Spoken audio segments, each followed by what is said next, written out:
I don't want any water. I don't want any juice. I'll tell you what I really want.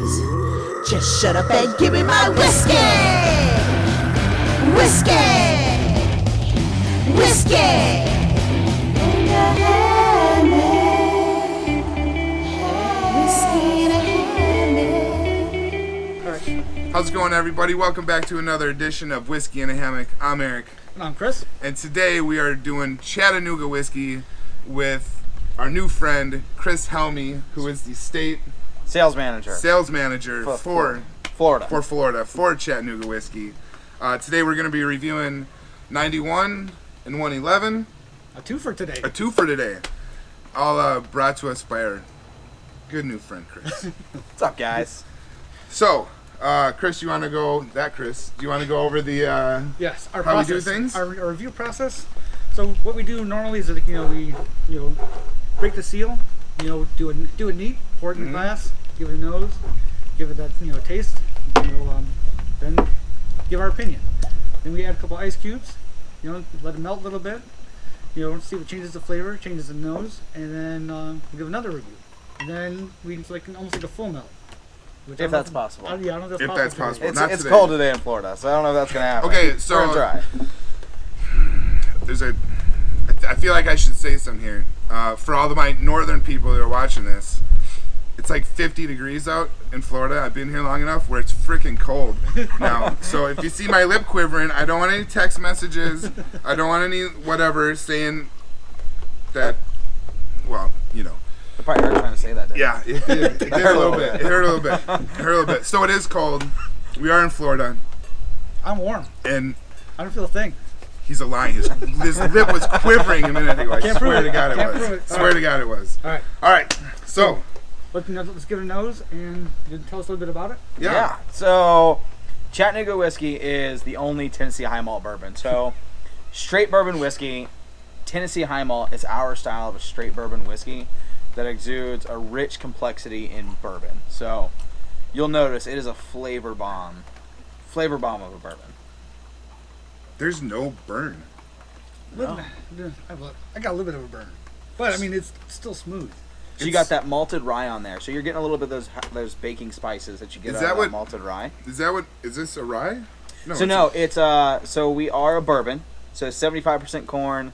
The other 25% of our grains, we use 3 specialty malted grains. So we use a malted rye, a caramel malted barley, and a honey malted barley. But when you malt those grains, you get a lot more flavor characteristics out of them. So even though it's only 12% rye, it might drink like a little bit higher rye in there, because when you malt those grains, you get a lot of flavor out of them. It does taste sweet like a rye. Yeah. Even though it's not a rye. Yeah, but, it's super good. I could drink this neat. No problem. All the time. All the time. I almost feel bad putting an ice cube in it. So a big thing for us is approachability and transparency are 2 big things for us. So approachable price point, approachable taste point profile as well. So people who really like bourbon are really enjoying it because it's hitting all those notes to be bourbon. But you get a lot of people that aren't necessarily huge bourbon fans that are really enjoying it because it is so, I don't want to say easy to drink smooth, but it is so approachable to the people who aren't necessarily bourbon gurus. So what is a price point for the 91? So in Florida, our price point on the 91 is going to be around $34.99. So right around $35 for a 750. Good average price. Yeah, it's a great price point in there for a true craft bourbon. So we do so many things that make us different. So we're 4-grain mash bill, 3 specialty malts. 2, we do a 7-day fermentation process. Most people do a 3 to 4 day fermentation process. So 78 degrees for 7 days instead of 92, 93 degrees for 3 days. So that takes a lot of time. So what does that do different than other whiskeys? So yeah, it allows those yeasts. So when you put the yeast in there, it allows those yeasts to be able to eat up all the sugars in your ferment. And what it allows us to do is allows us to actually go into our column still at 10% ABV. So we pretty much make high proof beer before we go into our column still. And we always say, to make great whiskey, you got to make great beer. So luckily for us, we have a fantastic distiller that spent some time in the beer industry. And he makes some great stuff. And so it allows us to have a more flavorful bourbon. So everything about Tennessee high malt is making it more flavorful. And that 7-day fermentation is a huge part and what makes a more flavorful bourbon. So that gentleman's name is Grant McCracken? Grant McCracken, the great So Grant McCracken. How more whiskey of a name can you get Than with Grant. Grant McCracken? Right? Like, And we like to say he's the best distiller who's the least known. I mean, Yeah. he makes a fantastic product. It's one of those things, like I walked into the distillery a couple months ago and he was working on something that was pretty cool, and you could just smell some like crazy fermentation. And I walked in, I was like, what is that? Like I could smell it. It was not like how do we get it? it was not like our normal ferment. And they were like, yeah, it's some random grain he got from another country. And I was like, this guy's crazy. So with that being said, you know, most breweries and brewmasters are working with like 20, maybe 30 different kind of malts or different barleys a year. And we've played with over 100. Oh, wow. Well, see, now that's the thing. I was actually fortunate enough to take the tour. You know, go there, check it out, and like you said, got in the tour, got to see the experimental distillery, and I got to see all the the fermentation tubs. Yeah. And Caitlin, who's great by the way, did the tour, and you're just like, oh, if you guys feel like it, you can just dip your finger in and taste it. You Yeah. finger dip the mash? I did, all three. You And it was- finger dip the and it- mash? All three of them, not just one. The crazy thing is like it tastes so much like the finished product. It is crazy. Well, and like all three have different flavors in all three. Like the first one was like I could taste more of a beer Yeah. flavor. The second one, you can tell there's more. Like I don't know if it's the grains, but it's definitely sweeter. Had a lot more flavor to it. The second one. The third one again was different. Were they all different mash bills? Yes. Or just different stages of... Nope, all different. mash So bills. the cool thing about our experimental distillery is really small. That's where we found it. That's where we and we'll go into history here in a little bit. So that's where we still use our experimental distillery to this day. We don't know for sure, but we like to say we're the only standalone experimental whiskey bourbon distillery, at least in the country. At least that's what we know. I haven't heard... We haven't heard of anything. Yeah. So nobody's come up to to actually dispute it, right? So it's got to be exactly. It's gotta be So true. if Wikipedia says it's true, Well, and that's the thing. If you put it on the internet, it's got to be it has true, to be true. right? It's got to be true. So the cool thing is it allows us to be able to experiment with new mash bills there all the time. So little 100-gallon fermenters, like a 100-gallon pot still.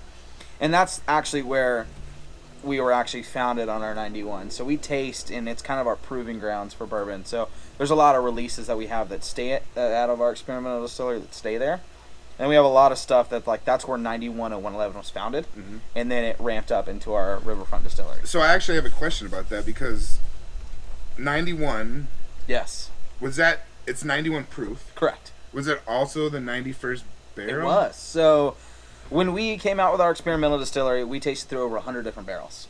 Different recipes, different yeast strands, different barrel chars, different with different toast profiles. So a whole bunch of different things that we tasted through. Tasted through all of them. Barrel 91 was our favorite. We said this is going to be our flagship. Don't get me wrong, they're all great bourbon. All of them were fantastic. And we even have the Road to Tennessee High Malt. We do a lot of stuff that came from that series that went out into the market. But 91st barrel, it took us 91 tries to get it perfect.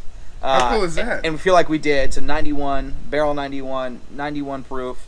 The toast profile we use on our number 3 char barrel, so we use two different types of barrels. We use a number 4 char and a number 3 char with a toast. So we actually toast those barrels for 30 minutes before we char them. The toast profile is toast profile 91 too.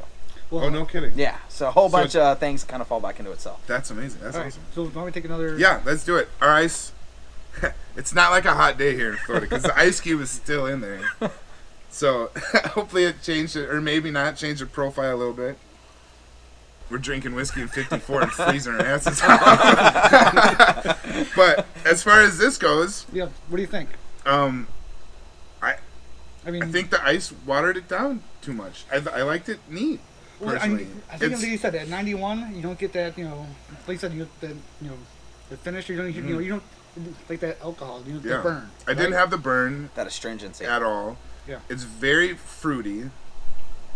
Listen, it's a lot But of it's- flavor just neat. Like it just kind of tames it down a little bit. Yeah, I like it neat better, but it's by no means does it mean it's not good still with ice in it. This is a good everyday drinker. And that's the point. Like, that's what we want. Yeah. We want it to be like an everyday sipper, something that you have in your shelf that you pour all the time. Right, and this And yeah. that's the point. That's Tennessee High Malt. That could- flavorful. Well, see, and bourbon. I would ask you about that. The same thing about the high malt. Yeah. Like, because I've seen the thing about the caramel Yes. malt and honey malt. I mean, so So yeah, I mean, I'll take that as a positive. Sorry, we broke from tradition because clearly the ice isn't gonna melt, so we can't get a full melt. So I might as well just add more to it to maybe. Right? I don't know. We'll figure it out though. So We've never done that, so this stuff is good. I ain't mad about it by any means. Sorry, I didn't mean to interrupt. No, so the caramel malts and the honey malts just is something that we like to use, adds flavor and characteristics to our bourbon. like a char and a toast. Like, is that for both of them, or is it 91 into 111? Yep. Or is it... Yep. So that goes through both of them, which is pretty cool. But those toasted caramel notes and those honey malted barley, like that's sometimes like you'll hear people have like a 10-year bourbon. And they're like, oh, I can taste that caramel. And so that's pretty cool, like adding that into the actual mash bill. Yeah. And that's really what we want, is we want to highlight the characteristics about what makes us different. There's a ton of bourbons out there, and there's a lot of fantastic bourbon out there. So if you're going to make it, you've got to be different. And Tennessee High Malt is our style of straight bourbon whiskey that's different. And everybody has fallen in love with it so far. It's fantastic. It really is. And the same thing, because they said it's not charcoal filtered, right? Correct. So we are whiskey from Tennessee, but we are not Tennessee whiskey. And the aspect that we do not charcoal filter, the reason why is because we just don't want to. There's nothing wrong with it. Perfect. We just don't want to. Don't want to. And Well, so it works out with the well. high malt, you don't need it, right? Right. So you still have plenty of flavor in there. Right. And that's the whole point. So, we want to have we want you to truly to be able to taste the mash bill. And the thing that is different that you don't hear a lot about 91, which doesn't happen in 111, correct me if I'm wrong, is that 91 is put in the Solera System. barrel? Yep. So we have a 4,000 gallon barrel. It's Like a legitimate barrel. It's legitimately a 4,000 gallon. like, so they just, oak like barrel? the staves are just like trees. Right? It's like that big redwood that you can like drive your car through. We just cut that joker in half and brought it to the distillery and bored out the center. So it's a legitimate 4,000 gallon barrel. So still white American oak Okay. with a 1 char. So it doesn't really impart much Okay. color at that point, but what it allows. Because you said the 91, you normally do what, a 3 or 4 char for? So it's a 3. So we use a number 4 char barrel. So every single time we run distillate, we get 8 barrels. Okay. Around 8 barrels. 4 barrels are filled are number 4 char. The other 4 are number 3 with a toast. Okay. I got you. And then when we pull 8 barrels out of our Solera system, we dump 8 barrels in single ferment. So it's always just a moving. Yes. It's always a rotation. So it's impossible to dump a 1 barrel in and extract that same 1 barrel out. Right. So what it does, it allows all that bourbon to sit in there and commingle and marry together, and still be able to go in and out of that. Okay, so how long have you been using the Solera process? So we've been using our Solera barrel from day one. So even when we were founded and we were using our MGB stuff, it came back home and went into our Solera barrel. So cheers. Cheers. Cheers. Sorry. So the last one in... I'm still neat over here, so. And there's definitely some oily. It's oily. Yeah. It's good. Like you can feel the oil on your tongue, and you can see it. So it's nice. Like you get a lot of really, like the legs on it is really, beautiful. really, really nice. They're thick. Look at that. They're nice legs. It's good. It's oily. It's fruitful. It's caramely. To me, there was no burn. This is a everyday sipper. Come home from work, and throw some football or whatever you got going on, and just sit down, relax, and have some Chattanooga whiskey because it's freaking good. So I like to use the 91. All of our stuff is awesome neat. 91 also makes great cocktails. So does the 111. For those, I like to call them Florida style cocktails. Mm-hmm. So those like bourbon forward cocktails that you want to be refreshing, kind of easier to drink. Lately, don't judge. I've been on a whiskey sour kick lately. Whiskey sours are my jam. I've been on an old fashioned kick lately. Love me some whiskey sours, and the 91 makes a mean whiskey sour. For old fashions, 111. Well, yeah, no, On point. yeah, for an old fashioned, Yeah. I think you definitely want something a little bit more kick. to That it. 111 is next level in an old fashioned or your Manhattans. Yeah. I'm an old fashioned lover, Yeah, I like old and fashions. I'm a 111 freak. All right, so if you were to grade, are we at that point? Or are you gonna say something? Sure, no, like So if you were to grade 1 through 10, because we changed from 1 through 5 because Yep. it was too small of a gap. But if you were to go 1 through 10 on Old Chattanooga 91, or I'm sorry, not Old Chattanooga. God dang it, my bad. On Chattanooga Whiskey 91, 91, right? you would go, I think I'll give it a solid 8. yeah, Yeah, yeah. I was thinking like yeah, Nate. yeah. Like I said, it tastes great, neat. We're not Barstool Sports. I'm not going to give you an 8.2. I'm just Why going to not? give you an 8 because I don't know, the points seem ridiculous, but I give it a solid 8 for sure because it's Yeah. it's smooth, it's good. All right. Well, why don't we finish this up and you give us a little bit of history? Yeah, you give us a history. Yeah. We're going to finish ours. You give us a history on not Chattanooga just whiskey. 91, but Yeah. Chattanooga Whiskey. in Chattanooga general. Whiskey as a whole. Yeah. So We'll shut up and drink. You talk. hey, you know what? I already drank mine, so There's nothing left to do. right. So We win. we have a we have a super cool history. So we all got founded on a Facebook post, which is pretty funny. You know, we know the social media is such a big thing nowadays, but our founder Tim, he was local Chattanoogan. Wait, what are they called? Chattanoogan. Chattanoogan's? Yep. So local Chattanoogan realized that back before Prohibition, Chattanooga actually had almost more distilleries than any other city in the South. Mhm. So it was. I mean, it's super rich in history with bourbon and whiskey. And the fact of the matter is, he realized like over almost 100 years there was no bourbon in Chattanooga yet, and he was like, "What the heck?" So founded in 2011. We wanted to have a distillery in Chattanooga. We wanted to get Chattanooga whiskey back in Chattanooga, but it was illegal. So we had to change those laws. So for the first 2 years, we created a campaign called the Vote Whiskey Campaign. If you go online and look up Vote Whiskey to this day, you find out nothing but it's all about Chattanooga whiskey. Well, like, And us. because you had like overpouring support, right? There Yeah, wasn't so a ton I of mean, people we that would came out? not be able to have been where we are now without local support. To this day, I mean, you saw it when you went to the experimental Yeah. distillery. Whiskey to the people is Yeah. a big thing that's on our wall. Yeah. It's on every one of our business cards. It's super important to us. And wasn't it on like they used that same wall that picture on the 100 the first taste bottle like was it Clear one. Yeah. Yep.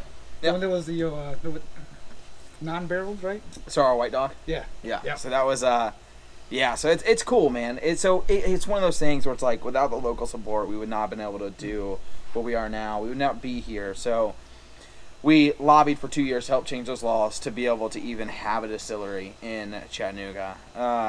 So we did that. Opened up our experimental distillery. So our experimental distillery, the one you visited, we have 40,000 people a year that go through there. Something that's kind of cool from Wow. being in That's Florida. a lot of people. A lot of people. Yeah. So it's actually the number 2 attraction in Chattanooga. No way. Yeah. It was awesome. If you have the chance, definitely check it out. It was excellent. Yeah, and it's a I super. didn't go. He's still salty. So it's a super cool thing because like, and us being in Florida, at least you two now, it's super cool. Florida's one of our number 1 states of visitors that run through our experimental distillery. Oh, Really? nice. So yeah, Tennessee is obviously number 1. Right? It's the home, it's the birthplace, it's where a lot of our people are going to come from. But number 2 state is Florida. No kidding. That's So a awesome. whole bunch of Floridians love themselves. That makes your job Chattanooga easy. whiskey. Yeah. I wouldn't say it's easy, but it's nice knowing that there's like that people actually when you go in somewhere and you're like, hey, I'm Chattanooga Whiskey, and they're like, oh yeah, I've had your stuff before. At least they know who I am. Right. We do a lot of stuff on Instagram, so if you are on Instagram, you should follow. Yeah, and we can share on our Instagram. We'll definitely put this on Instagram. Yep. So And have hopefully all of our followers Yep. there you will go. jump on Chattanooga Whiskeys a and good follow time. them as well. It's, Well, it's I mean, fun. yeah. I mean, if they taste it, why wouldn't they? Exactly. So anyways, we founded we had gotten our experimental distillery, and then we tasted through kind of how I talked about earlier, tasted through 100 different recipes with different yeast strands, different barrel chars, different mash bills themselves, tasted through all of them, Barrel 91 was our favorite. Then we actually opened up our Riverfront Distillery. So a mile down the road from our experimental distillery is our Riverfront Distillery. If you ever go there, Which it's is huge, right? So it's a 50,000 square foot building, approximately 50,000 square foot building. It used to be a car dealership. So that car dealership, we turned around and we retrofitted it into a distillery, and that is actually one of the largest. It's not gonna melt. I'm cleaning out my glass. Oh. I'm It's getting ready. You're ready. It's so good. You're ready for the 111. You're like, all right, Chris, shut up. So continue. Sorry. So no, it's actually one of the largest craft bourbon distilleries in the country, which is super cool. So 50,000 square foot building. Used to be a car dealership, so I kind of reminded you about how big, Right. about That's how big awesome. it is. Yeah. The cool thing is we actually have a event hall there, so people have weddings, I saw pictures of that. and all that good fun Yeah, it was stuff super there. cool.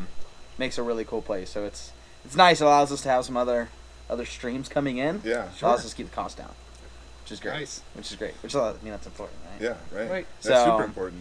So yeah, then we did our 1816 series. So some people might have noticed our Chattanooga Whiskey and known before as 1816, not necessarily in Florida, but we were in 1816 in Georgia, South Carolina, Tennessee, and Alabama.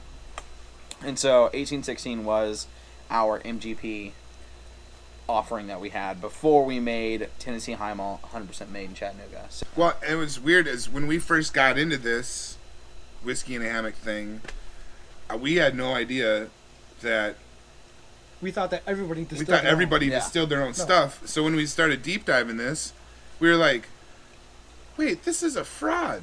You know, like you're not distilling anything. But when you further deep dive it, it's like, oh well, you got to start somewhere. you got to start somewhere. Yeah. And So and it's your options are, when you want to come in and start a distillery, you really have two options. Your options are MGP or a large industrial, mass-producing distillery.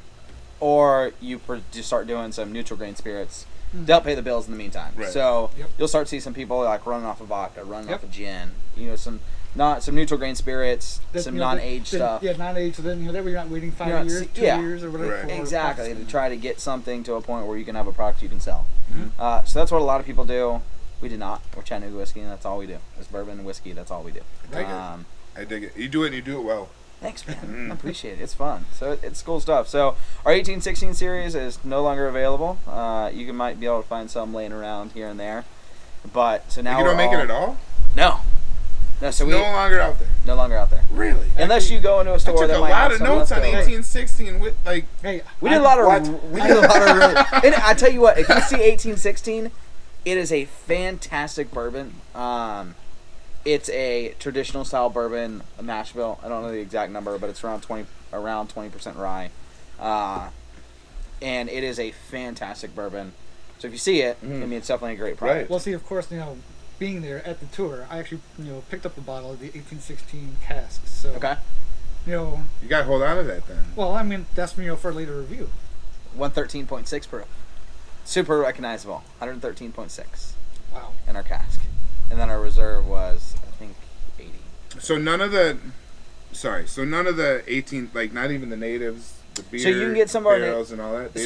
You don't make that anymore. No. So our native series was a super cool thing that we collaborated with a bunch of local breweries, and so we coordinated with those guys, and they finished some of their beer in our bourbon barrels. We finished our bourbon in their It's a beer barrels. cool collaboration. So with once again, Whiskey of the People, without that local support, we wouldn't be where we're at today. So being able to do that with our local breweries was super important to us, and it was super cool. It was a super cool, super fun project that worked out Nice. really well. Yeah. And everybody who's tasted it falls in love with them. So I actually had a guy up there the other day, and he was tasting some of our 1816 native, and he was like, "Man, that beer barrel was great."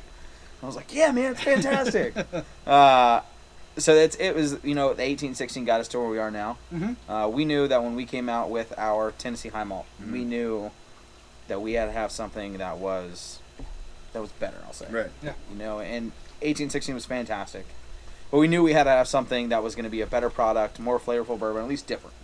And then we settled on Tennessee High Malt Barrel 91. Yeah. Well, I'm like, and going through the tour, this is the first time I actually, had a whiskey flight where they actually had mixed drinks on the flight. Yeah. Also. I enjoyed that. I thought it was Yeah. good. Like, I think my favorite was I think it was called the Ricky. Okay. I Yeah. was like, that mixture was awesome. What was it? I don't know. I wasn't there. So I would love to tell you like some great answer, but I don't have one. Do you know what was in the Ricky? They didn't say. Oh, they didn't But say. no, they didn't They say just what was gave in you it. a cocktail and said, "Have at it," and you were like, "This is good." No, it just had the name. It was called the Ricky, and it said like the classic Ricky, which I've never heard of before. So we do so when you come to our distillery, we get when you go do the tour, we do tours on the hour every hour. Mm-hmm. I think they're like $8-10, something like that. And so what you do is you get an hour-long tour. So you get to go see our experimental distillery, how we were founded. You learn all of our history. You actually get to go under our building, which is where we hold all of our barrels that do at our experimental distillery. pictures of that. Underground. Right. Super cool. Do not touch the barrels and do not hug the barrels. They very they frown upon them. Were you hugging our barrels? Not on camera. I beg to differ. So one tastes funky. We know So basically, hugging the barrel. what Chris is saying is he's finger dipped the mash that you're drinking, and he's hugged the barrel in which the whiskey was in. But that means I So was- basically, Totally involved. That's all it is, right?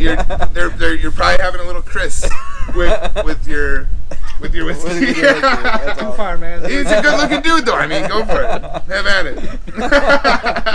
So the cool thing is, so you got to see our all the different chars, right, on Yes. that Yep. barrel. So you get to see like how the different levels and chars are, which is pretty Right. cool. Well, and this thing is like again, like Caitlin, she explained like the char and toast, the difference Yeah. between it. Like I didn't realize that a char was only like 50 seconds. Yeah. It's fast. It's super fast. But toasting is totally different. It's like way longer. It's like Yeah. 50 minutes. Yeah. Oh, I didn't realize that. Yeah. So when you char a barrel, it's literally like some of them do it different ways, but it literally goes over a fire and it's like high heat through the Goes center in. of it, and it Yeah. just disintegrates the inside of it, Mm-hmm. makes a nice thick char on down the road. Wow. And so when your bourbon's going in and out, you're getting a lot of flavor out of it. You get the flavor and color that you get from the char, but you're getting it from this much char, Right. on the inside. Whereas when you toast it, you're really, releasing all those oils inside that barrel. So when your whiskey's going in and out, you notice a lot more flavor characteristics. And if you taste a number 3 char barrel with no toast, taste number 3 char barrel with toast, there's upwards of 15 to 20% taste difference between the two of them. Really? So there's a big taste difference on whether you toast a barrel or not toast a barrel. So Wow. now do you toast and char the same barrel, or is that two totally different barrels? So we toast and char our 3 char barrel. Oh, so it's the same barrel that you toast Yep. and char. Toast it for 30 Okay. minutes, and then we char it. Ah, no kidding. Yeah. And then our number 4 char is a traditional 4 char, Yeah. which is fun. All right. Well, Fantastic. it's ready for. Hey, are we 11? doing the 111 now? Let's do the 111. Whiskey in a hand.